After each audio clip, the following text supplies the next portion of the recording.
Gente, nós vamos, na primeira fase do nosso estudo, prosseguir aqui nas análises que a gente está fazendo do livro dos Espíritos.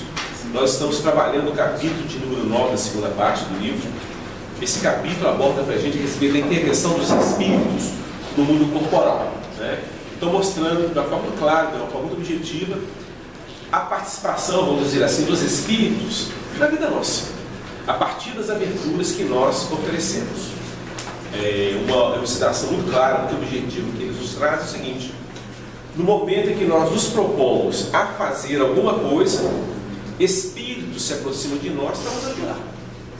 Se a criatura está voltada para aquele comportamento, aquela atitude que estabelece desarmonia, espíritos se aproximarão para nos ajudar a fazer aquilo. A criminalidade, não importa o nível do desregramento, eles se aproximarão de nós para nos auxiliar. Como também, é o ponto principal que a gente está procurando trazer para a nossa atividade, quando nós nos propomos a realizar as boas ações, espírito de condições boas se aproxima para nos auxiliar, né? Então, em linhas gerais, o que eles vão mostrando para nós é isso. E compete a nós, a partir dessas aberturas que vão se dando, o trabalho no sentido de ajustarmos o nosso psiquismo, ajustarmos o nosso sentimento, o nosso pensamento aos padrões mais elevados. Porque automaticamente nós vamos fazer com que os de condições melhores se aproximem de nós, né? E os outros ou se afastem, em função do fato de já não haver mais uma conexão de pensamento e de sentimento, ou então em função do fato deles já estarem há algum tempo ligados a nós, pela mudança da nossa estrutura íntima, eles caiam em si e de alguma forma também estabeleçam as mudanças que competem a eles. Esse talvez seja o sentido mais importante do contexto. Mas não depende da gente, depende dele. A mudança nossa depende da gente, né? Mas se às vezes o vínculo ele é muito grande, muito forte, automaticamente a criatura, não querendo, entre aspas, perder a nossa companhia, ele acha melhor mudar para estar próximo de nós de alguma forma, né? Então alguns movimentos vão se dando dessa forma. André Luiz, em suas obras, tem mostrado isso para nós. Algumas oportunidades que o companheiro do plano espiritual eram chamados, né, qualifica na doutrina como sendo obsessor, e não naquele sentido de querer criar mal. Havia um vínculo entre aquelas almas, aqueles espíritos encarnados e desencarnados, né?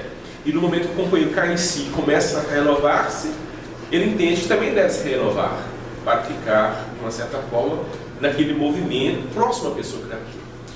No processo obsessivo, a proximidade se dá ali tete a tete, praticamente, espírito e encarnado. No momento que o entendimento se amplia, vamos perceber que não é essa necessidade da proximidade física, né?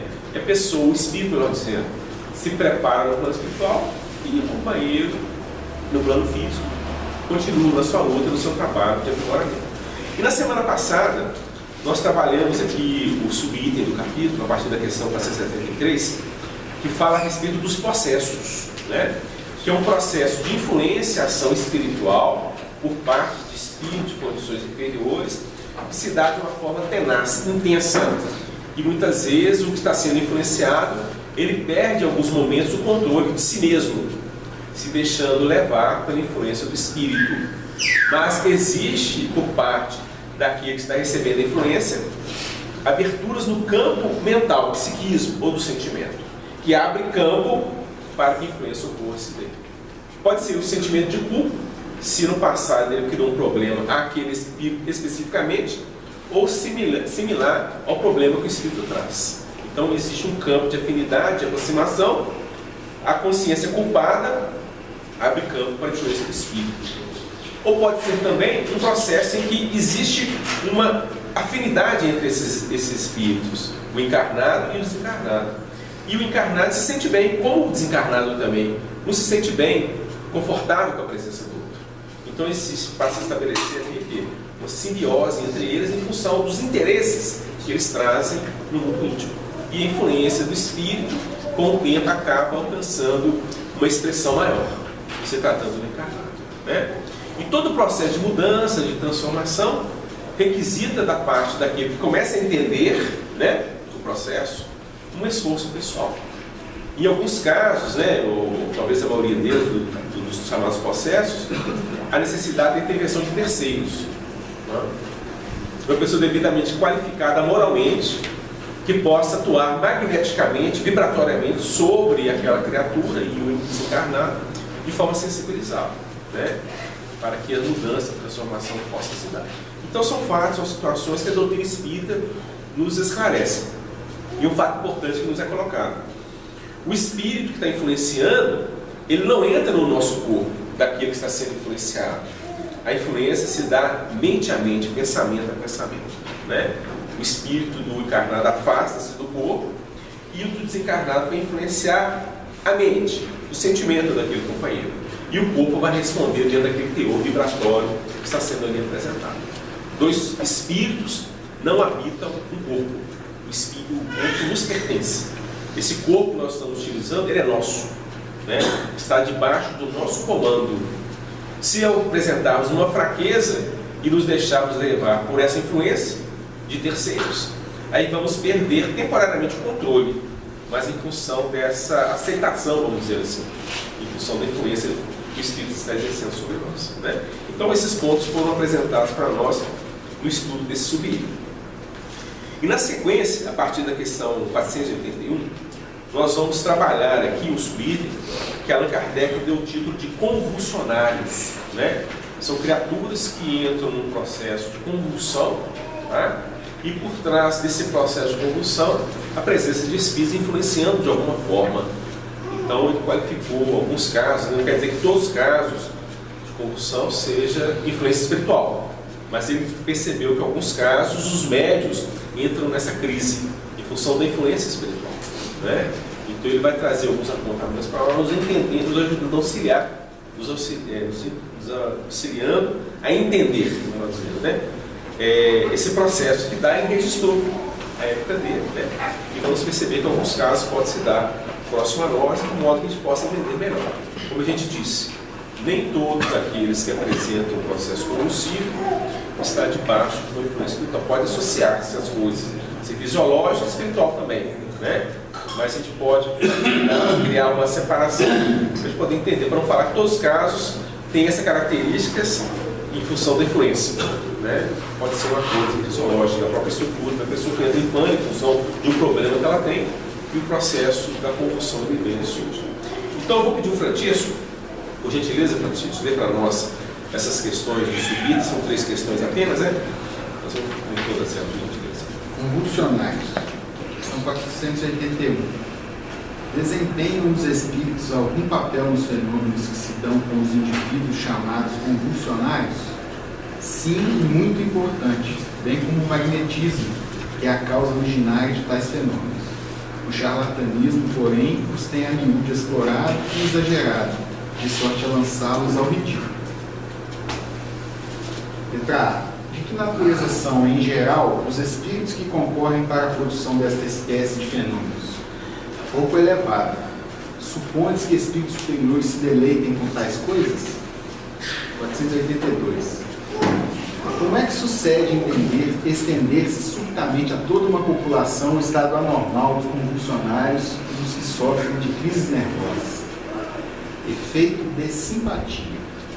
As disposições morais se comunicam muito facilmente em certos casos. Não és tão alheio aos efeitos magnéticos que não compreendas isto e a parte que alguns espíritos naturalmente tomam um fato, por simpatia com os que os provocam. Comentário de Kardec. Entre as singulares faculdades que se notam nos convulsionários, algumas facilmente se reconhecem. Numerosos exemplos oferecem o sonambulismo e o magnetismo, tais como, além de outros, a insensibilidade física, a leitura do pensamento, a transmissão das dores, por simpatia, etc. Não há, pois, duvidar de que aqueles em quem tais crises se manifestam estejam numa espécie de sonambulismo desperto, provocado pela influência que exercem uns sobre os outros. Eles são ao mesmo tempo magnetizadores e magnetizados inconscientemente. Questão 483. Qual a causa da insensibilidade física que se observa em alguns convulsionários, assim como em outros indivíduos submetidos às mais atrozes torturas? Em alguns é exclusivamente o efeito do magnetismo, que atua sobre o sistema nervoso, do mesmo modo que certas substâncias. Em outros, a exaltação do pensamento embota a sensibilidade. Dir-se-ia que nestes a vida se retirou do corpo, para se concentrar toda no espírito. Não sabeis que quando o espírito está vivamente preocupado com uma coisa, o corpo nada sente, nada vê e nada ouve? Comentário de Kardec. A exaltação fanática e o entusiasmo não proporcionado em casos de suplícios, múltiplos exemplos de uma calma e de um sangue frio que não seriam capazes de triunfar de uma dor aguda, senão admitindo-se que a sensibilidade se acha neutralizada, como por efeito de um anestésico. Sabe-se que no ardor da batalha, combatentes há que não se apercebem de que estão gravemente feridos, ao passo que, em circunstâncias ordinárias, uma simples arranhadura os poria trêmulos.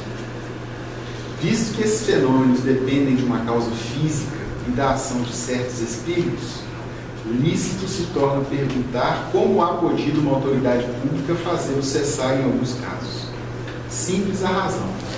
Meramente secundária é aqui a ação dos espíritos, que nada mais fazem do que aproveitar-se de uma disposição natural.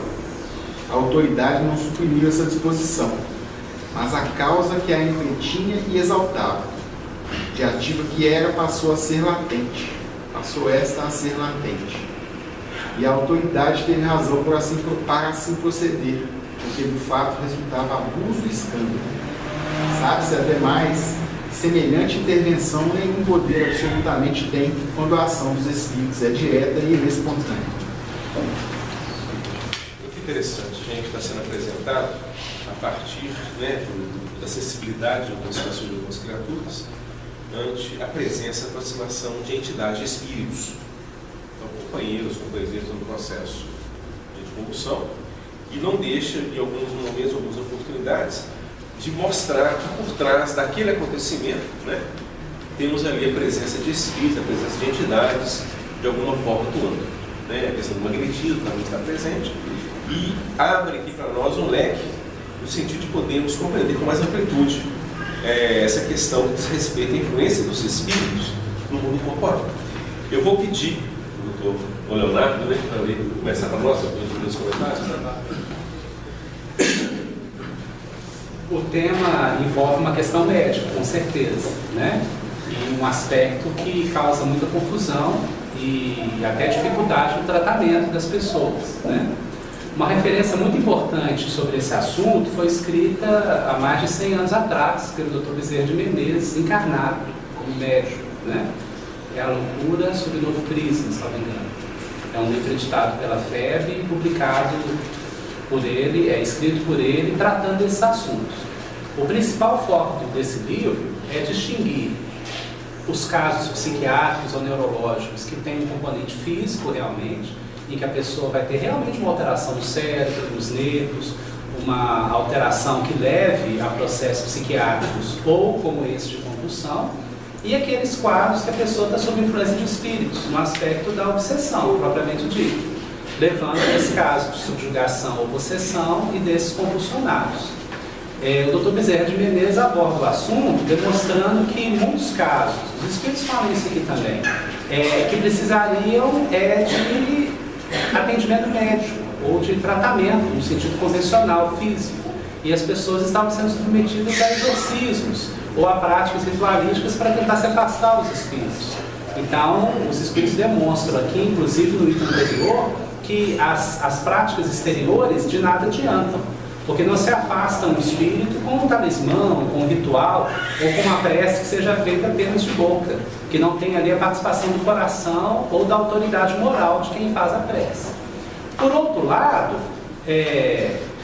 criaturas que estão sendo tratadas no aspecto físico, humano, considerando que tem realmente uma alteração psiquiátrica e neurológica, elas precisariam talvez de um tratamento espírita, um tratamento, e nesse sentido utiliza o termo tratamento mesmo, porque o espiritismo, com seus recursos doutrinários, com seu recurso no campo do magnetismo e da oração e da orientação a esses dois corações, o encarnado e o desencarnado, o Espiritismo apresenta recursos, ferramentas para tratar a desobsessão. A obsessão é tratável mesmo, né?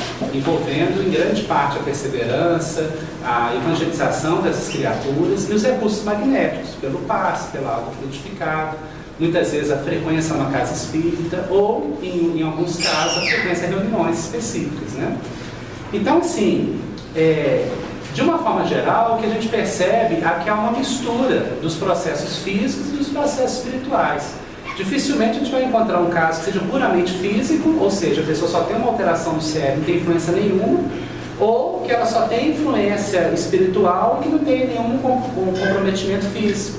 Porque a partir do momento que o processo dure muito tempo, é natural que vá tendo comprometimento dos nervos ou do cérebro envolvidos naquele caso. Isso justifica a situação em que a pessoa precise, né, esteja indicado o tratamento espiritual na casa espírita, mas talvez o uso de medicação neurológica também, ou psiquiátrica. Então, vai depender do caso. O objetivo do estudo não é definir-se uma norma, dizer todo caso é assim, mas é mais entender a gênese do processo, o que está por trás daquilo. De uma forma geral, entende-se que o paciente psiquiátrico, como ele tem uma fragilidade nesse aspecto da mente, ele mais facilmente tem a influência dos espíritos com ele. Mas isso não é regra apenas para o paciente psiquiátrico, porque todos nós estamos influenciados à ação dos espíritos. Mesmo uma pessoa que não tem nenhum comprometimento psiquiátrico, tem também a influência com ela. Então, é muito mais importante abordar o equilíbrio mental de uma forma mais ampla, né? Da criatura, no aspecto moral, no aspecto dos sentimentos, no aspecto da vida, do dia a dia, né? A situação que está sendo estudada especificamente pelos convulsionários é aquela que chama muita atenção, é aquela que muitas pessoas começaram a pensar no espiritismo, ou uma pessoa que de repente entra em crise.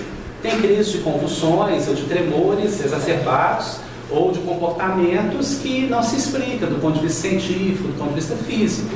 E alguém que já tem um conhecimento, ou já é espírita, ou de alguma forma tem alguma sensibilidade, identifica ali a ação de um espírito, né?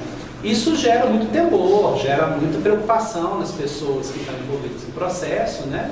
E muitas crendices também, muito misticismo envolvendo o processo. Como evitar aquilo, como afastar o espírito, usa-se muito esse termo, né? Afastar o espírito, né? Para compreender o processo, é necessário, com Allan Kardec, entendermos o que se chama obsessão, e entender o processo da obsessão como um todo.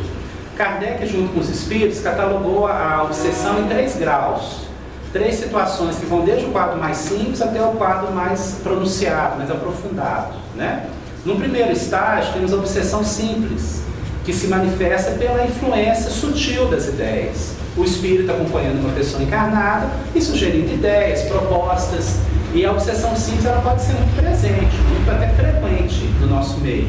Mas não levaria a pessoa a, de uma forma física ou de uma forma mais pronunciada, mudar seus comportamentos, mudar suas atitudes. Vai mais no campo das ideias, de uma forma mais sutil. No outro degrau, mais pronunciado, temos a fascinação. O campo da fascinação, o espírito já domina, de uma certa forma, as concepções do médium, ou da pessoa, né, do encarnado, a ponto da pessoa acreditar em tudo aquilo que está sendo passado para ela. A fascinação a gente percebe a distinção da obsessão simples quando a gente tenta orientar uma pessoa no processo de fascinação e ela simplesmente não aceita nenhuma daquelas orientações. O domínio do espírito para com a mente da pessoa já está muito mais pronunciado, né?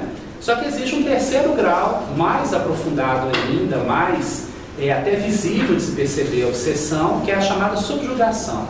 É quando o espírito, além de dominar o processo mental da criatura, domina o corpo também. É quando a pessoa tem atitudes, comportamentos, gestos que ela não tem controle, né? O convulsionário é como se ele fosse um braço dessa classificação, é uma situação específica de subjugação em que tem os tremores, tem as convulsões, né? Tem uma característica interessante que é falada aqui, que Kardec aborda a situação de obsessão coletiva, em que uma comunidade, geralmente cidades muito pequenas, né, que isso vai acontecer, em uma comunidade, ou às vezes uma família, um grupo de pessoas, todas vão manifestar aquela situação. E aí os espíritos explicam que umas acabam influenciando as outras, por efeito magnético. O magnetismo atuando aí, ele fala assim, eles acabam sendo magnetizados e magnetizadores ao mesmo tempo. é como se for, vamos usar assim um termo que é um termo médico, mas é usado de uma forma coloquial também, vulgar também, né? Que é como se fosse uma histeria coletiva. É uma situação em que uma pessoa comunica a outra aquela situação. E aí ele traz um exemplo, nós não temos a referência aqui, mas com certeza foi trabalhado por Kardec na Revista Espírita. Porque a Revista Espírita ele apresentava com mais detalhamento artigos que podem ser até entendidos como artigos científicos, né? Em que Kardec detalha situações que ele tinha contato, que ele visitava os locais para tratar dos assuntos da obsessão. Então ele descreve lá várias pequenas cidades em que a obsessão coletiva era uma realidade. E ele estudava o assunto e tentava propor soluções, ajuda a essas pessoas. Ele traz aqui um exemplo que uma autoridade policial, aí é a autoridade humana, né, física, né, policial, chegou e mandou as pessoas pararem com aquilo. As pessoas pararam. Ele está demonstrando aqui que tem uma influência magnética. Para a gente entender que tem influência espiritual, mas a influência, digamos, até nesse nível psicológico, nesse nível assim da sugestão, também acontece e é muito presente, né? Trazendo para a gente aquela ideia que numa situação como essa, uma primeira coisa que se deve fazer é não valorizar em extrema situação. Por mais que aquilo nos gere desconforto, dificuldade, a valorização excessiva do processo alimenta ainda mais o processo. Tem que se cuidar da pessoa, tem que se protegê-la e tem que se oferecer recursos ali até de melhoria, de saneamento da situação. Mas não se pode, como em qualquer outro caso de histeria, né, valorizar ao extremo o que está acontecendo.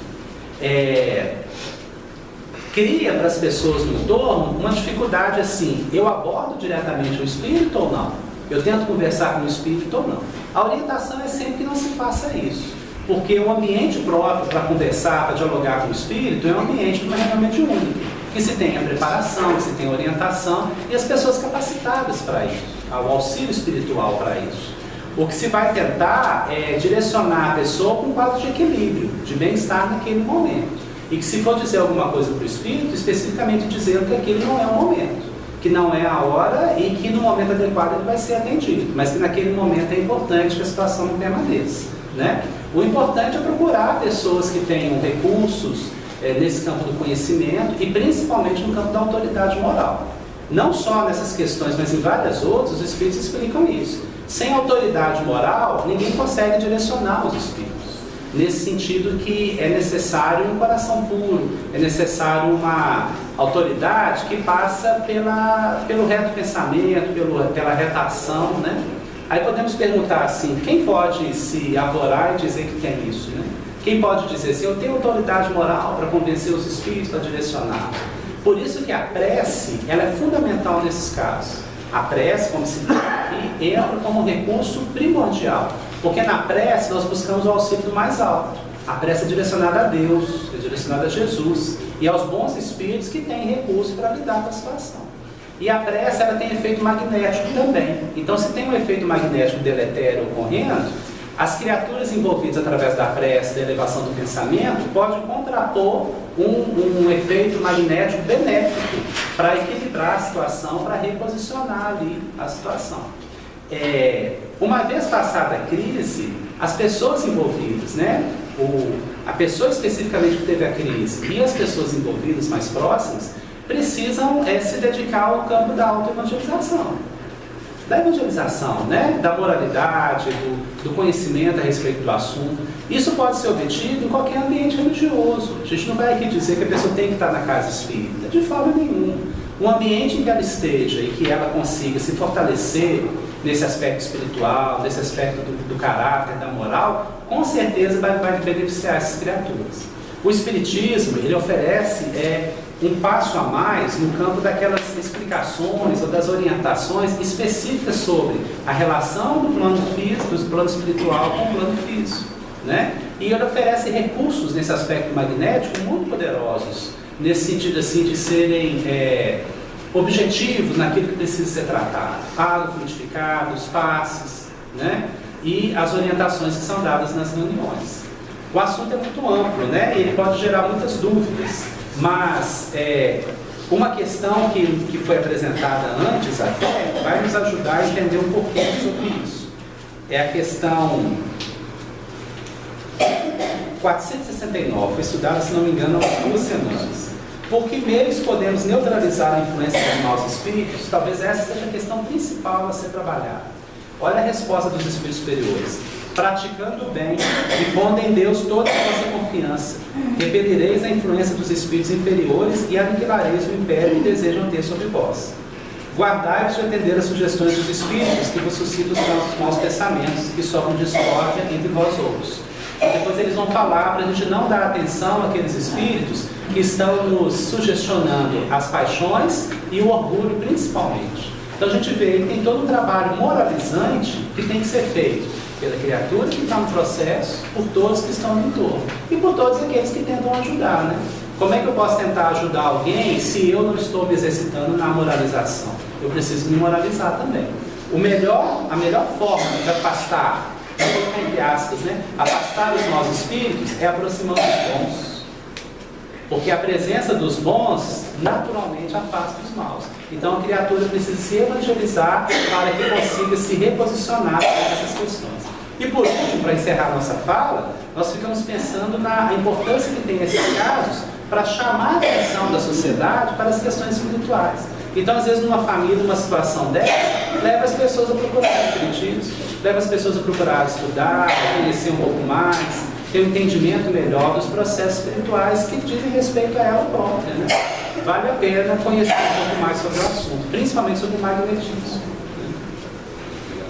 Francesco, pegando o gancho dessa última parte que o abordou, todo mal redunda em bem.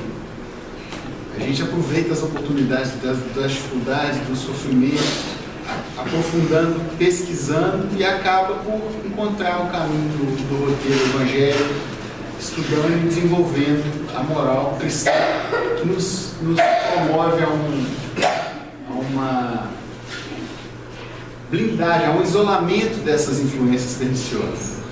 E eu queria comentar sobre a questão 482, o Léo chegou a comentar também, falar sobre os casos de histeria coletiva, que o pensamento é a força motriz das energias que nós carregamos. Nós nos comunicamos pelo pensamento, consciente ou inconscientemente. E nos casos de histeria coletiva, ou no direito penal do linchamento, da rixa, nas brigas de estádios, na época de carnaval, nós às vezes nos pegamos entrando de roldão naquela vibração quase sempre negativa e nos comunicando, fazendo coisas que naquele momento, fazendo coisas que fora daquele momento, daquela vibração, fora daquele envolvimento sentimental, a gente não faria.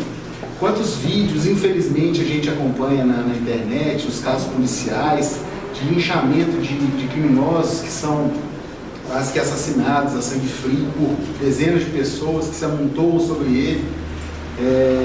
Isso tudo pode ser visto como uma causa de convulsão coletiva, de comoção coletiva, influenciada pelos espíritos que agem de uma maneira negativa sobre aquela população em geral.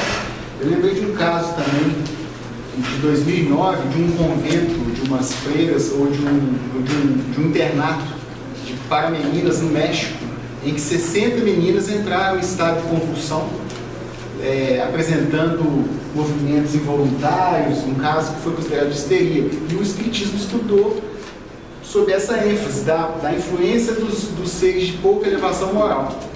E, em contrapartida, eles só conseguem acessar essas mentes, que geralmente são pouco esclarecidas, pelo fato delas não terem desenvolvimento moral. Eram, nesse caso, meninas de, no máximo, 16 anos de idade, que não tinham ainda um desenvolvimento evangélico, mesmo intelecto moral mais firme para poder resistir a essas influências. E é nesses casos que isso acontece.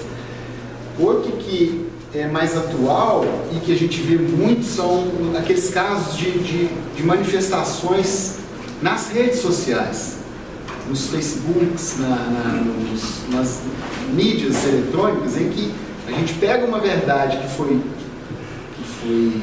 espalhada, toma aquilo como uma verdade absoluta e começa a degladiar com outras pessoas sobre isso, e divulgando, tomando por pé uma mensagem que mexeu com o nosso íntimo e nós damos vazão a esses sentimentos. Então é importante a gente vigiar sempre as nossas intenções, porque elas têm um desfecho que muitas vezes não é o que a gente esperava. A gente tinha vontade de dar uma opinião, a gente tinha interesse de comunicar uma forma de pensar, mas isso pode ser um gatilho para o envolvimento de uma série de outras pessoas que vão desdobrar em atitudes não muito elevadas. Sobre as causas de insensibilidade, na questão 483, nós, na semana passada, trouxemos um exemplo do livro Nos Domínios da Mediunidade, onde André Luiz estuda um caso de possessão. Ele exemplificou mostrando que o possuidor, o espírito desencarnado que estava agindo sobre aquele encarnado, ele envolveu o cérebro dele com energias de baixa vibração, energias negativas que conseguiram anular o sistema nervoso. Por outro lado, há ainda as substâncias químicas do corpo, como a adrenalina. Quando a gente está numa situação de perigo, a gente age e não sente dor, meio que se anulando mesmo o sistema nervoso, mas por substâncias químicas que compõem o nosso corpo humano mesmo. Então, a gente vê esse fenômeno acontecer tanto pela influência externa do dominador, tanto quanto pelas energias, pelas substâncias químicas do nosso corpo mesmo. Só para ilustrar mesmo que... Gente, o assunto é amplo, né, como a gente pode perceber, há várias regulações, mas o nosso tempo ele finalizou-se, se tratando aqui do estudo do Espírito. Na semana que vem, a gente prossegue, tá? Eu vou passar a palavra para o Wagner, que vai dar sequência ao estudo da noite. Nós vamos retomar o estudo da Epístola de Paulo a Tito, ainda no capítulo 1. Nós começamos há algumas semanas. Vamos pedir a Deus que nos inspire. Nós estamos já avançando para o versículo de número 10 e a gente vai reler, até para ter uma cadência, uma coerência, porque o Paulo está propondo organizar as igrejas de Creta e reprimir falsos doutores. Então a gente viu aquele aspecto que é positivo, que a gente interpretou como sendo bispo ou a autoridade espiritual de um núcleo religioso. Ele deu esse nome aqui na tradução, né? Essa tradução protestante, presbítero ou bispo, que seria, a gente está estudando isso intimamente, que seria dentro de nós, no nosso mundo íntimo, o senso moral, a capacidade de servir, a capacidade de ajuizar, sem perder, sem tendência, sem perder o equilíbrio, a harmonia entre razão e sentimento. Então o texto diz assim: por esta causa te deixei em Creta, para que pusesses em boa ordem as coisas que ainda restam, e de cidade em cidade estabelecesses presbíteros, como já te mandei. Ou seja, se nós temos as cidades, e essas cidades, em termos espirituais, tem um líder espiritual, que no caso, na antiguidade, ele chamou de presbítero, que liderava, né, que tinha uma iniciação espiritual, que liderava o movimento deles. Ele vai falar sobre as características desse elemento. Aquele que for irrepreensível, marido de uma mulher, tenha filhos fiéis, que não possam ser acusados de dissolução, nem são desobedientes. Porque convém que o bispo seja irrepreensível. Ele chama o presbítero de bispo, que é o responsável, né? A gente vê que há uma conexão. Como dispenseiro da casa de Deus, não soberbo, nem iracundo, nem dado ao vinho, nem espancador, nem cobiçoso de torpe ganância, mas dado à hospitalidade, amigo do bem, moderado, justo, santo, temperante. Retendo firme e fiel a palavra, que é conforme a doutrina, para que seja poderoso, tanto para admoestar com a sã doutrina, como para convencer os contradizentes. Ou seja, o que a gente percebe aqui? Se lá fora, em termos sociais, nós vamos encontrar muitas vezes esses elementos dotados de moralidade, né? Nós somos espíritos. Geralmente, o que a gente aprende, o que a gente viu? A gente viu um Chico Xavier que assombrou o mundo, que abriu mão da sua vida amando o próximo. E todo mundo fica assim. Aí, votação popular fez dele, no século XX, o mineiro do século. Eleição popular, por uma rede de televisão. Uma outra rede fez nacionalmente, e ele foi eleito, no meio de tantos nomes, o brasileiro mais importante de todos os tempos. Votação popular. Então, o que esse elemento representa? Esse bispo, ele tem essa feição. Um homem de moralidade irretocável que se deu para o povo. É raro ver isso? Não. Ou melhor, é comum ver isso? Não, é raro.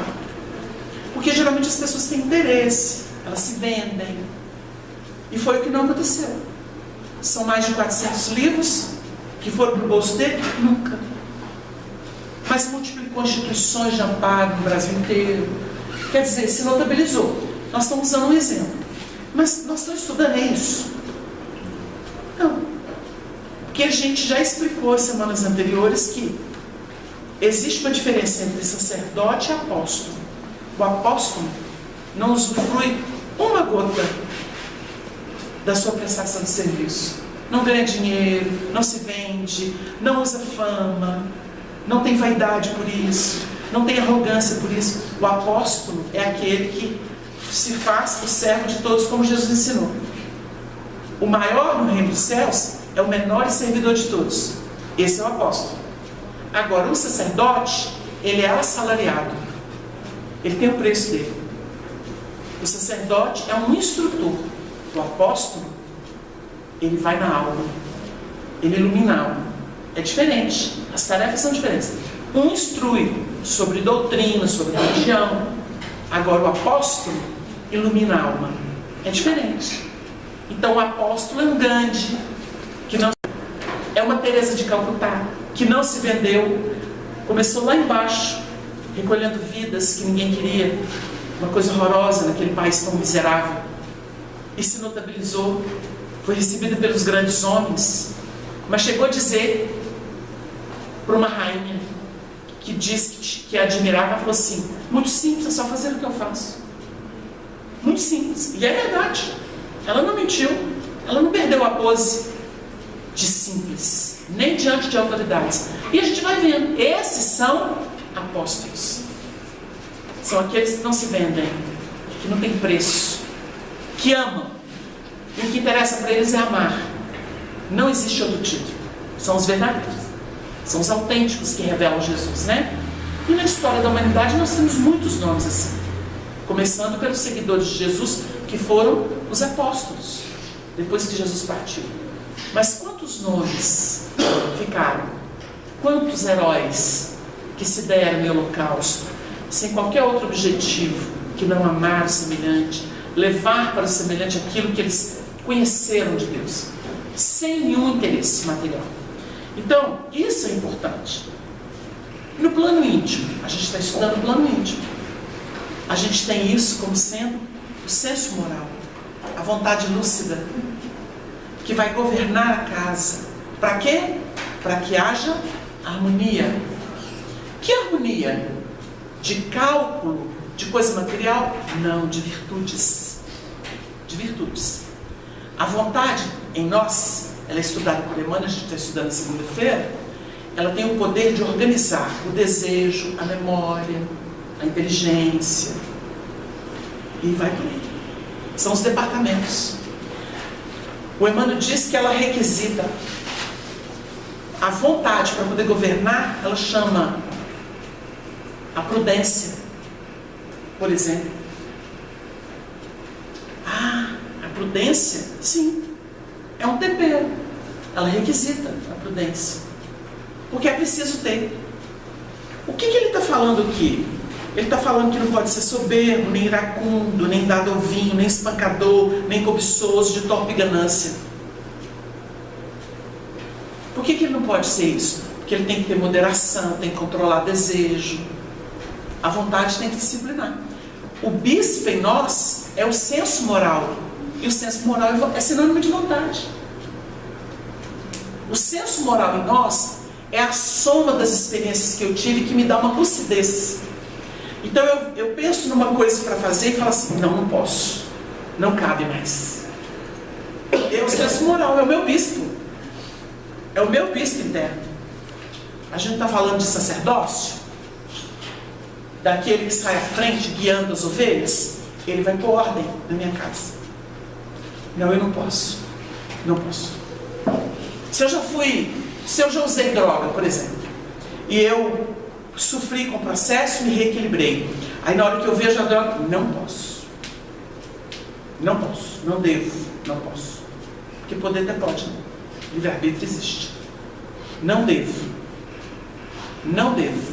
Agora a vontade pode ser tão lúcida que ela fala assim, não posso. Eu vou ser ingrata a todo mundo que me ajudou. Vocês entenderam? Aí veio o quê?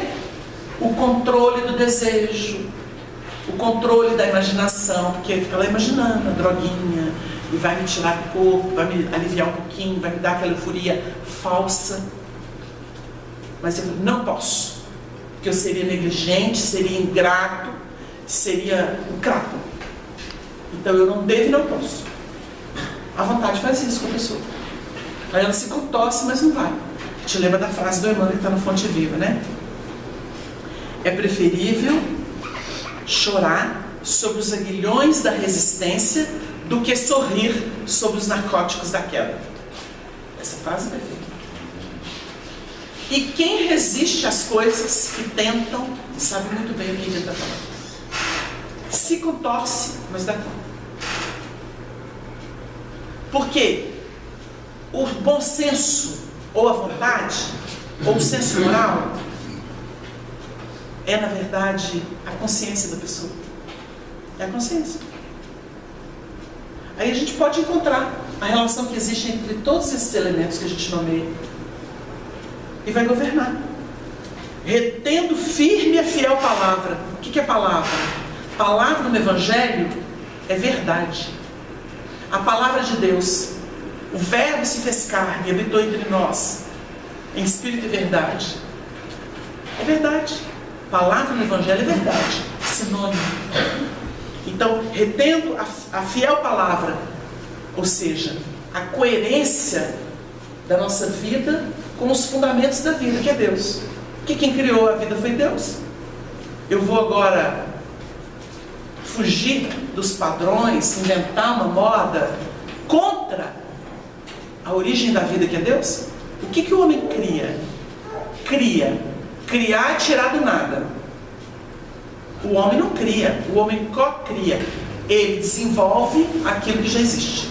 Ele combina as coisas. Ele vai fazendo isso. Ele co-cria. Ele não cria. Criador é só Deus. Deus é o criador. Então a gente pensa assim, a vida é criação de Deus. Agora eu posso reproduzir corpos e me tornar pai, mãe, dependendo do sexo, mas aí eu estou co-criando. O corpo eu dou, mas o espírito é só Deus que cria. Eu não crio o espírito do meu filho. O espírito vem. Nós que somos espíritos sabemos. Fomos criados por Deus, simples e ignorantes. Vamos nos vincular aos mundos de matéria e organizar corpos. E essa história de organizar corpo, nós vamos ter que remontar lá a história do surgimento da natureza. Lá no Fiat Lux, a luz e a treva. Era tudo treva, aí fez a luz. Depois vem a água. Depois vem água de baixo e de cima. Depois porção seca. Aí surgem as algas, os peixes, os répteis. Aí vem as aves, os mamíferos. E o último é o homem. E aí? O último é o homem. O homem foi o coroamento. Ele esbarra lá para o 6º dia da criação. Porque estava no arremate. Aí o homem surgiu. Mas ele surgiu dessa estrutura. Tanto que o nosso organismo, ele pertence ao reino animal. O corpo é um desenvolvimento, vamos dizer, uma evolução da linha animal. Então a gente tem essa herança. E a gente está vinculado. E o nosso corpo resume mineral, vegetal e animal. Ah, tem manganês na terra. Tem aqui no sangue. Tem ferro. Tem aqui. Tudo que é originário da natureza, eu tenho síntese no meu organismo. Porque o homem é a síntese desse processo, é o coroamento. E aí desperta a inteligência. Só o homem tem essa inteligência. O pensamento contínuo e a inteligência, no sentido de cálculo, de análise, de inferência, de dedução. Só o homem possui isso. Porque o animal tem inteligência fragmentária. E ele está restrito. Então a gente vai percebendo que é preciso ter uma noção da herança que nós recebemos do Criador. E o homem não criou nada disso. Não fez nada disso. Não fez nada disso. E nós temos que administrar, passar a conhecer para auferir. E começar a deixar de ser besta. A gente está dormindo até hoje. Não sabe da potência que a gente é. André Luiz explica que a gente tem 200 mil anos de atividade mental. A humanidade tem. Não são só 6 mil anos, são 200 mil anos de atividade mental aqui no planeta. Começando lá dos elementos mais primitivos, que vão ser estudados e que vão ser chamados de Ramapiteco, Pliopiteco, depende da época de desenvolvimento, que antecedeu o homem, para depois chegar lá no homem de Pequim, o homem de Cro-Magnon, para depois definir o biotipo humano, o Homo sapiens sapiens, o nosso biotipo. E a partir dele, conforme clima, condição, ambiente, nós vamos ter ou a pele mais escura, ou a pele mais clara, ou vermelha ou amarela. Porque é conforme a ambiência. A raça é uma só, humana. Mas nós temos adaptações do corpo aos ambientes. E aí a gente vai ver que, olha a beleza, estabelecida pelo processo evolutivo, a natureza é o laboratório de Deus. Para que a gente, que é espírito, pudesse ter experiências inúmeras. 200 mil anos de atividade mental. Desde a era do sílex, o homem mais parecia um macaco do que a gente. Ele começou a contar as pedras nessa época do sílex. Aprendeu a contar as pedras para poder caçar. Nessa época, começamos a pensar. Então, desde lá nós estamos pensando. É muito rico. E hoje a gente já consegue pensar nas coisas abstratas. Deus é abstrato. Embora a gente pode dizer assim, é árvore. Nós passamos por isso. Adoramos pedra, planta, animal. Lembram-se do bezerro de ouro? Adorar animal. Com todo o respeito, eles reverenciam as vacas na Índia. Respeito, são sagradas. Acham lá que quando o cara erra, quando ele reencarna no animal. Ainda existe isso. Misticismo. Porque isso não é uma verdade. Dizem os espíritos. Isso não é verdade. Isso é uma crença. Como existem tantas, né? Tem gente que fala que passar debaixo da escada dá azar. É crença. Agora, se ele acreditar, dá azar. Se eu acreditar que uma macumba pode mais do que Deus, ela vai fazer efeito sobre mim. Mas se eu acreditar mais em Deus, ela não tem efeito sobre mim. Depende. Porque a mente é tudo. Uma pessoa que faz uma macumba, não é a macumba, não é a pólvora. O ponto que ela risca, que tem efeito sobre nós, é o pensamento dela odiando que vai. O dardo vem direto na pessoa. Se a pessoa realmente aprontou, ela vai sentir. Porque está escrito o quê? A cada um segundo as próprias obras. Ele não fez? Vai colher. Ninguém colhe o que não plantou. Não colhe. E bala perdida tem endereço certo. Mas é criança. É um espírito reencarnado. Vocês entenderam? Mas o cara era tão bom. Mas na outra vida, nas outras vidas, ele tinha algo em aberto. E a bala o encontrou. Por que tem gente que vai num acidente horroroso, ileso? Nenhum arranhão. O resto morreu. Tudo estropiado. Não é? Não é estranho? A lógica humana não consegue definir isso. Ou então nem viaja. Entrou um carro na minha frente, engastalhou, não tive como sair.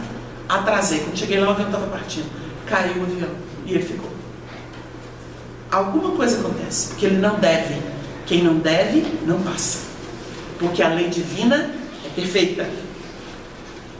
Só lobo cai na armadilha de lobo. Ovelha não cai. Então é preciso prestar atenção. Quando a gente analisa, esse bispo, ele é o senso de vida. É ele que tem que me governar. Quando ele fala para organizar, a gente nem entrou em detalhes sobre Creta, que é uma ilha da Grécia Antiga. Olha, ele estava preparando o mundo. A gente pode ter uma ilhazinha assim, meio solta dentro de nós, não pode? Porque a gente estuda aqui de cidade em cidade. Ele falou de cidade em cidade. O que é cidade? É um aglomerado de interesses. Nós temos ali muitos caracteres, que são as pessoas. E elas criam necessidades, elas precisam sobreviver, estabelecem instituições. A gente vai estudar isso com os espíritos, que nós temos um país dentro de nós. Ou muitas vezes eles falam assim, nosso espírito é o universo. Força!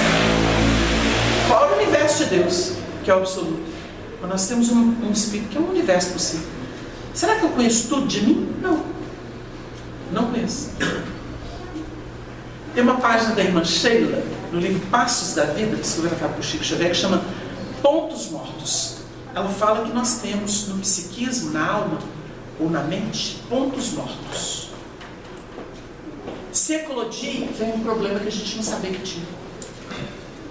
Quando chega a hora de trabalhar esses pontos mortos, acontece, por exemplo, alguma coisa que tem a ver com esse ponto morto. Aí pode ser o problema da vaidade, o problema do orgulho, o problema do ciúme, o problema da posse, o problema do sexo, o problema do dinheiro. Pode ser um ponto morto, está guardadinho lá. Coisa que a gente aprontou noutra reencarnação. Aí acontece uma situação que evoca. Vento. Engraçado, não era assim. Agora eu estou andando atormentado por causa de dinheiro, não era assim. Eu não ligava, estava tudo certo. Agora eu estou desequilibrado, agora eu só penso dinheiro, tudo meu dinheiro. É um ponto morto. Sintonizou o passado. Tem gente que está andando normal na vida, no relacionamento, tarará, de repente conheceu uma pessoa. Era um ponto morto do passado. A pessoa está casada, tem filho, está tudo, de repente conheceu essa pessoa. A pessoa desgovernou. Não dorme mais, não pensa em outra coisa, só pessoa, só pessoa, só pessoa, só pessoa. Acaba com o lar, abandona filho, às vezes abandona o emprego e vai viver uma vida mendigando o amor daquela pessoa, e a pessoa se torna um verdadeiro obsessor dela, subjuga e vira um trapo. A gente vê muito isso, vira um trapo, destrói a vida da pessoa. Aí o pessoal vai assim, meu Deus. O diabo lá de trás veio lá de trás, encontrou ele. Sabe por quê? Aprontou, ficou em débito. Por isso que ela fala, trabalha em pontos mortos. Tem coisa na vida da gente que a gente não sabe. E é melhor não saber. Por isso que Jesus falou assim, ó, a cada dia basta o seu mal. Vive o hoje, dá conta dele, porque o amanhã é o amanhã. A gente não sabe. Como é que prepara então para o amanhã? Nós estamos fazendo isso aqui.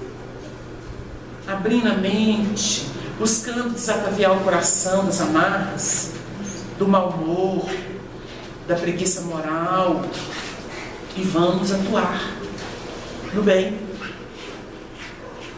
Em Atos dos Apóstolos está escrito, de modo que cada um dará conta de si mesmo, e o amor cobre a multidão dos pecados. É o amor? O que é amar? Aprender? Vou aprender a glória. Cruz credo. Isso é obsessão. Amarrei a glória aqui, ó, do jeito que eu não quero. Obsessão. Não. Tem que ter leveza. Amar significa respeitar a escolha do outro. Tem mãe que cansa do filho que quer a droga. Hoje está sendo assim. Ele já ameaçou me matar se eu pedir ele de novo. É a droga mesmo, meu filho? Então eu vou te entregar para Deus, porque é Ele que vai administrar, porque eu não dou conta mesmo. Não durmo, não como, não olho o resto da família. Então agora eu te entreguei para Deus. Viu, meu filho? Você vai. Você quer a droga? É, eu gosto da ideia, quer saber de vocês não. Rompe o laço. Então vai com Deus. É duro para a mãe, ela vai chorar toda noite. Mas ela vai pedir para Deus, olha ele é seu filho antes de ser meu. Olha ele. Tem muita mãe que teve que fazer isso. Teve pai e mãe que teve que entregar o filho para a polícia. Para não morrer. Para eles não serem assassinados. Entendeu? Faz isso com a alma destruída. Mas fazer o quê? São provas da vida. A gente não sabe no passado o que aconteceu com essas pessoas. Qual o nível de responsabilidade pelo camarada ter sido governado e ter vindo no lar dela? Quantos espíritas, famílias espíritas estão passando por isso? Recebendo espíritos completamente inconsequentes, irresponsáveis, viciosos dentro de casa. A gente olha os pais em frangalho. Prendeu o evangelho no sangue. Até a juventude era ali no cabresto. Quem sabe foi o cabresto. Porque tem que ser por amor, não o cabresto. O cabresto tem o tempo dele. Até os 7 anos é uma esponja. Então vai guiado pelos pais. Mas tem que começar a negociar depois. Diálogo, afetividade. Porque a gente tem que fazer isso aqui, ó. Palavra firme, firme e fiel, que conforme a doutrina, para que seja poderoso, tanto para admoestar, quanto para convencer os contradizentes. Tem pai que pode olhar para o filho e falar assim, meu filho, a minha vida sempre foi moralizada. Você nunca vai poder me acusar. Não aceito o que você está falando. Sabe que a minha vida foi de um homem honrado, digno. Não aceito isso. Isso me treme. Treme por dentro. Mas tem que ter. Essa é a palavra. Aí a gente entende o que significa essa palavra. Fiel. Firme. Por isso, gente, é vibração. Não tem outro jeito. Menino faz isso, menino faz isso, menino faz isso. E a mãe está lá ocupada com outras coisas que ela não deve fazer. A gente vê muito isso hoje. Essas mães que só querem ter filhos e não querem ter trabalho, aí elas saem com os filhos fazem o que querem. Menino não faz isso. E o menino nem. E ela não vai atrás. Esse menino não tem jeito. Mas está lá na rede social, batendo papo com a amiga, tomando chorinho. Cadê a responsabilidade materna? A energia da mãe? Cadê a energia educativa? O exemplo? Cadê a postura? Ó, foi para o espaço. Então nós estamos vendo um monte de carro desgovernado por aí. Um monte.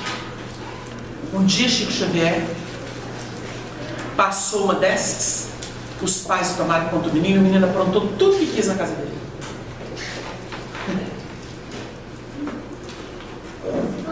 Com a delicadeza que lhe era peculiar. O Chico olhou, ninguém tomava providência, o menino fazia o que queria. Aí, quando todo mundo prestou atenção nele, ele veio e falou assim, no Oriente existia um rei muito poderoso. Olha o que ele contou. Como é que ele ilustrou a mãe e o pai, que não tomavam conta do menino. Mães e pais, treinei. Aí o Chico parou o povo e falou assim, lá nesse reino ele era muito rico e ele tinha um filho que não obedecia a ninguém. E esse menino aprontava, subia em árvore, subia nos prédios. Um dia esse menino pediu ao pai um elefante. E o pai trouxe o elefante para dentro do palácio. E o povo pelejava, e o menino nada de obedecer a ninguém. Ninguém conseguia dominar o menino. E o menino pediu uma escadinha e subiu no elefante. E fez morada no elefante. O menino desce do elefante. Não desce. Aí chamou todos os servos, as aias, a mãe, o próprio pai, que era o rei. Nada do menino descer. Aí um conselheiro do rei falou assim para ele, Senhor, tem um homem no reino, que é muito famoso porque ele é um educador. Vamos contratá-lo, que ele vai conseguir tirar o menino de cima do elefante. Chico Xavier, gente. As parábolas do Chico. Aí falou assim: eu pago a preço de ouro se ele conseguir tirar meu filho de cima desse elefante. Chamou o homem. Foi negociar com o homem. O que é que o senhor quer? Eu te dou tanto de ouro, mais pedras preciosas. Não. O senhor não precisa de me dar nada, não. Só preciso de uma escada. Eu faço isso para o senhor. Não, mas eu te recompenso? Não pense em recompensa. Esse é o meu trabalho. Pegou a escada, escorou no elefante, subiu. Devia ser bem grande o elefante. Subiu, cochichou alguma coisa no ouvido do menino. Desceu, em seguida o menino desceu. O pai falou assim: bom, vem cá. Se eu ia te pagar para você convencer o meu filho a descer do elefante, agora eu te dou 10 vezes mais para você me contar o segredo de você ter convencido o menino. Ele falou assim: não precisa. Simplesmente eu sussurrei no ouvido dele assim: desce agora desse elefante, porque senão você vai tomar uma surra.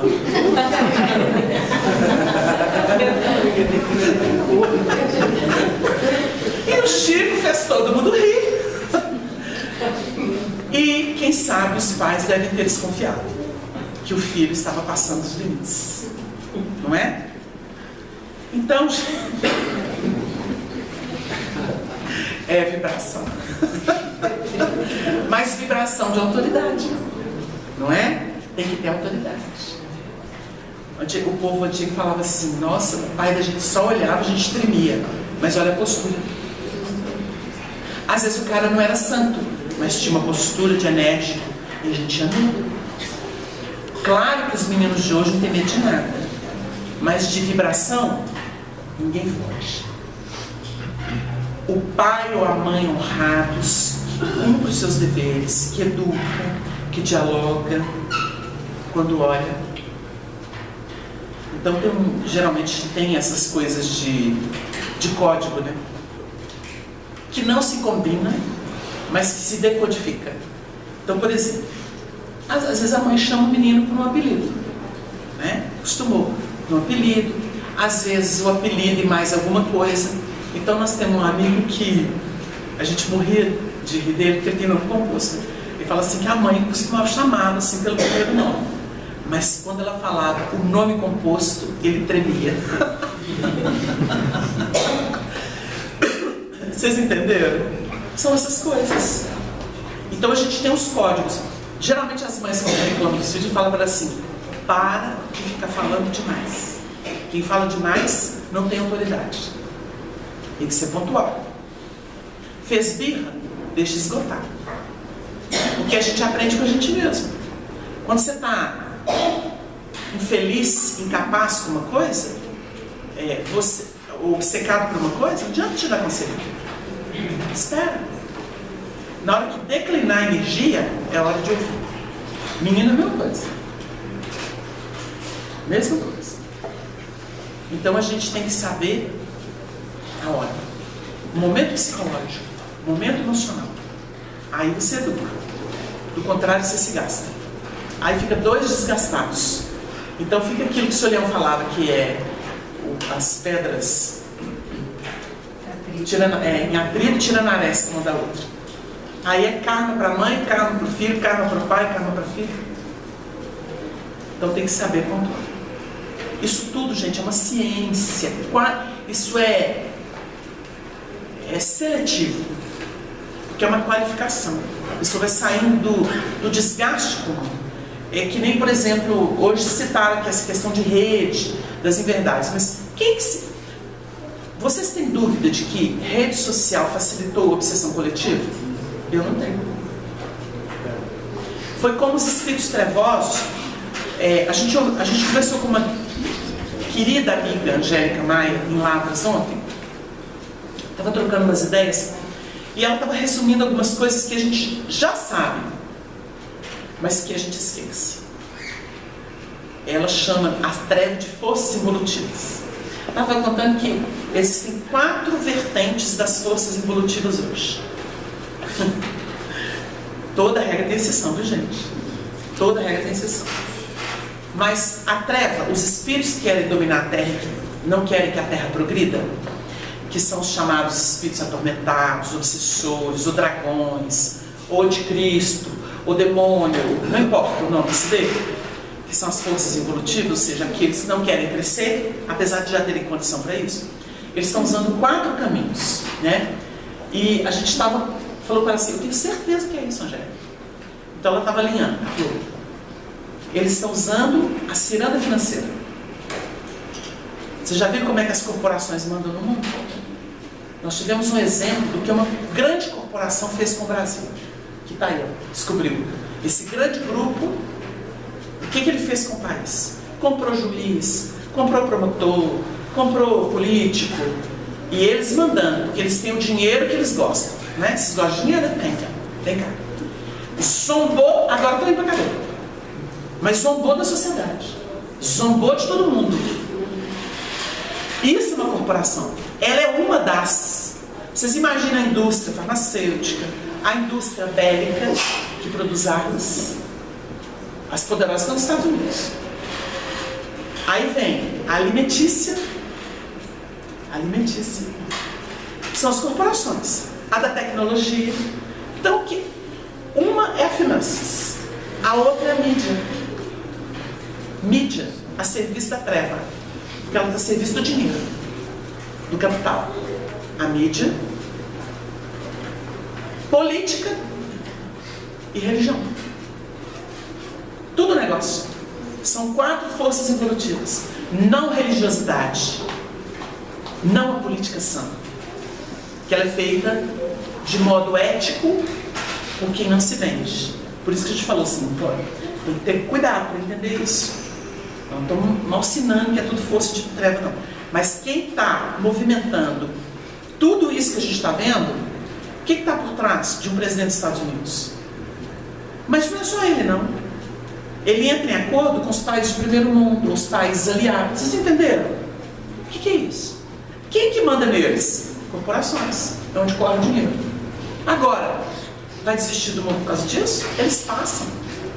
Isso tudo ruim. Roma não ruiu. A Mesopotâmia antiga não ruiu. Antes de Alexandre Magno, existia Semíramis. Uma mulher dominou aquilo tudo. Antes de Alexandre o Grande. Quando ele soube dela, ele quase teve um colapso. Uma mulher fez o que um jovem depois fez. Depois veio Roma. Mas o que adianta? Né?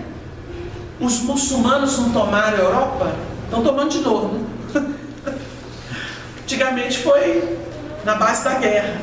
Agora está sendo pelo terrorismo, né? E pela multiplicação deles nos países. Não que ele seja um problema. Vai ter que esgotar o modelo. Agora, se a gente for considerar, não há um julgamento. Mas quem entendeu o dinamismo evolutivo da Terra vê que são religiões que são mal interpretadas. Porque é preciso interpretar. Quando o cristianismo foi mal interpretado, tivemos as cruzadas, depois a Inquisição. Não é uma Inquisição que eles estão fazendo? Não é? Grupos. É má interpretação das fontes. Então, é o que o Paulo vai falar aqui.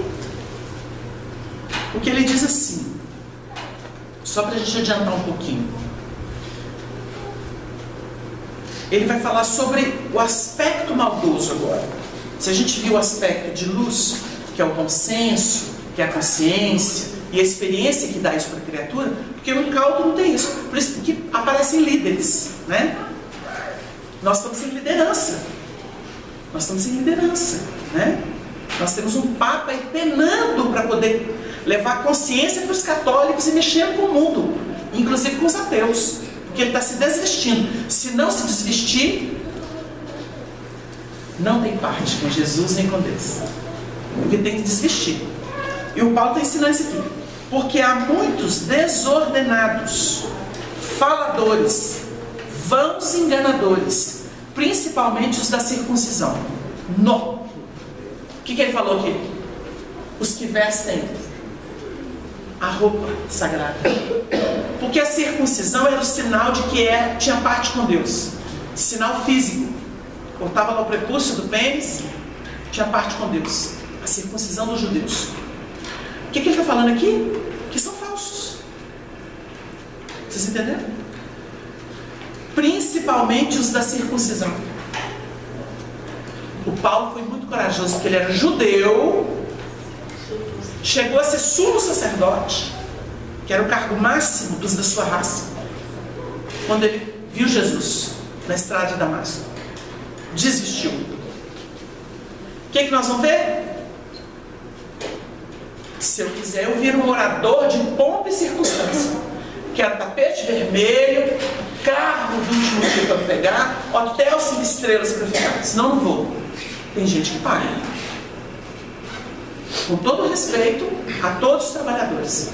Mas isso é circuncisão. O Papa podia sentar num trono de ouro e pedrarias. O que ele quis? A cadeira simples. Vocês entenderam? A circuncisão seria sentar na cadeira de ouro e pedraria, que nem um rei. Quem viu um programa que passou aí sobre o Irã, viu no museu, trancado a 7 chaves, uma cadeira de pedras preciosas que duvido que tem um rei hoje que senta numa daquela. De tão preciosa que a cadeira é. Não pode nem filmar. Virou um problema, né, nos dias de hoje. Aliás, sempre foi, né? Porque vinham os bárbaros, tomavam os reinos, vinha outro reino, derrubava aquele reino, fazia todo mundo escravo, matava todo mundo. Isso é o mundo, gente. Só que agora vem pela globalização. Vem pela tecnologia, vem pela mídia, vem pelas corporações. Todo mundo te convence a roupa que você tem que vestir. Não é assim? A moda que você tem que adotar. Não é assim? Então, corporação. Mas, tudo bem. Paga-se o preço. Jesus tomou um corpo e se submeteu ao jugo para estar entre nós. Mas não seguiu o modelito dos homens. Não seguiu. O Chico comeu pão que o diabo amassou e teve que digeri-lo, mas não cedeu. Saiu incólume. Uma Teresa de Calcutá, que a gente já citou, um Gandhi, pagaram o preço. Então é o seguinte, a gente negocia, mas quando a gente estuda o Evangelho e o Jim, a gente vai ver lá os pães e os peixes. A gente aprendeu com o Honório, era muito inspirado, muito pesquisador nessa área. O que ele falava? Quantos pães tendes? São 5 pães e 2 peixinhos. O que o Honório ensinou pra gente, que Jesus estava dando uma aula para nós? Vocês estão na carne. Pão é um elemento elaborado da ideia de sublimação, espiritualidade. O pão é o símbolo da espiritualização, porque é um elemento elaborado, é um alimento elaborado. O peixe é biológico. Pão tem que ser 5, peixe só 2. Ah, eu posso usufruir da matéria? 2 peixinhos e 5 pães, tá bom? O que é isso? Mais amor e menos interesse imediato. Para resumir, tem que ser 5 para 2. É o equilíbrio. Jesus ensinou e forma o 7, que é uma etapa completa, um ciclo completo. Dá uma ideia. Não dá, sabe? Para a gente poder pensar. Eu posso me embelezar? Não exagero. Fica no bom tom. Posso trocar meu guarda-roupa? Sim. Lembrando, né? Os 2 peixinhos que você tem que doar para alguém que não tem. Porque já que você enjoou da roupa, olha os 2 peixinhos. Não é assim? A gente vai fazendo equilíbrio das coisas. Nada é proibido. Mas existe a tal da lei do uso, do usufruto, que a gente esquece. O que eles estão fazendo com o planeta? Exagerando. Me diz se as mineradoras precisam destruir tantas montanhas, todas as montanhas que existem mesmo. Precisa? Hã? Quer dizer, estou sendo meio temerário aqui, né? Mas Será que se trabalhar dia e noite, não pode assim, os caminhões que transportam têm que trabalhar dia e noite para poder ganhar um salário digno? Não pode ter um convênio melhor? Entenderam? O lucro precisa ser tamanho? Não pode ter assim um benefício social? Se repensar, chega na equação. Chega. É o que se faz. É a pergunta que o mundo faz para os Estados Unidos. Será que o mundo inteiro é o quintal de vocês? Tem que produzir só para poder dar uma vida, um estilo americano de ser? Não é? Glória. Então hoje a gente está vendo uma crise, porque não tem como. Tem que ser repensado, tudo tem que ser repensado. Nós que temos essa vertente espírita, a visão espírita das coisas, né? Porque se eu falar que eu sou espírita, né, de convicção, certamente, mas isso pode soar para a pessoa que eu estou num gueto. Não. O espiritismo me leva para o evangelho. É o que me interessa. Porque ele me dá a chave para abrir a porta que é Jesus. Isso é que me interessa no espiritismo. Agora, endeusá-lo, colocá-lo acima de tudo, não. Espiritismo é seiva, não é forma. Posso fazer isso não. Porque isso é circuncisão. Eu sento numa cadeira de presidente e falo assim, eu sou o presidente, eu mando aqui. Ô circunciso, você não presta não, você é falso. Tá aqui, ó. Falador, vão, enganador. Não é isso? É o Paulo que falou, não sou eu. Só estou repetindo para você. Então, se o indivíduo se arroga, que isso? Ele é irmão, aprendiz, que nem eu. Que nem eu. Não existe isso não. Então o Paulo abriu aqui pra gente. Aos quais convém tapar a boca homens que transtornam casas inteiras, ensinando o que não convém, com torpe ganância. E aí vai. Porque tem muita coisa aqui pra gente estudar. Então a gente viu que saiu do bom senso para a falta de senso. É o que o Emmanuel estuda quando aqui ele vai dar uma ideia do que é a cooperação. Então ele vai falar o seguinte, que muitos homens são guindados a governar dentro de uma ordem de cooperação em que cada um tem o seu papel, sem o menor senso, sem a menor visão de conjunto, porque o camarada tem que ter experiência desse. Não pode ser só porque eu quero, não. Então a gente de vez em quando fica rindo, porque já está escolado na vida, que já teve posições diversas, reencarna e começa a ter um sensozinho, aí olha os bacaninhas de plantão porque tem dinheiro, aí tem dinheiro, mas não tem educação. Aliás, a gente assistiu um episódio muito triste, né? De um elemento que tem muito dinheiro.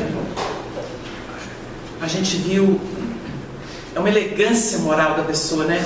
Um episódio muito triste em Pedro Leopoldo, em que um elemento que tem muito dinheiro e que se tornou uma espécie de dono de Chico Xavier, ele botou o dedo na cara do seu Honório, quando ele era presidente da União Civil Mineira, e cobrou a publicação de alguns livros que existiam antes, que não estavam sendo editados. Botou o dedo no nariz dele. Todo mundo viu aquilo, eu assisti aquilo sentado e falei assim, que insolência, meu Deus. Calado. No outro dia, o Honório não comentou o episódio, a elegância moral, né? O padrão moral superior. Não comentou o episódio. No outro dia, eu não aguentei e falei assim, Honório, eu fiquei muito chateado de ver aquela cena. A única frase dele é, infelizmente, o moço tem dinheiro, mas não tem educação. E mudou de assunto. Só isso. A elegância moral de um homem, né? A elegância moral de um homem. Porque muita gente faz alarde, né? Ou devolve.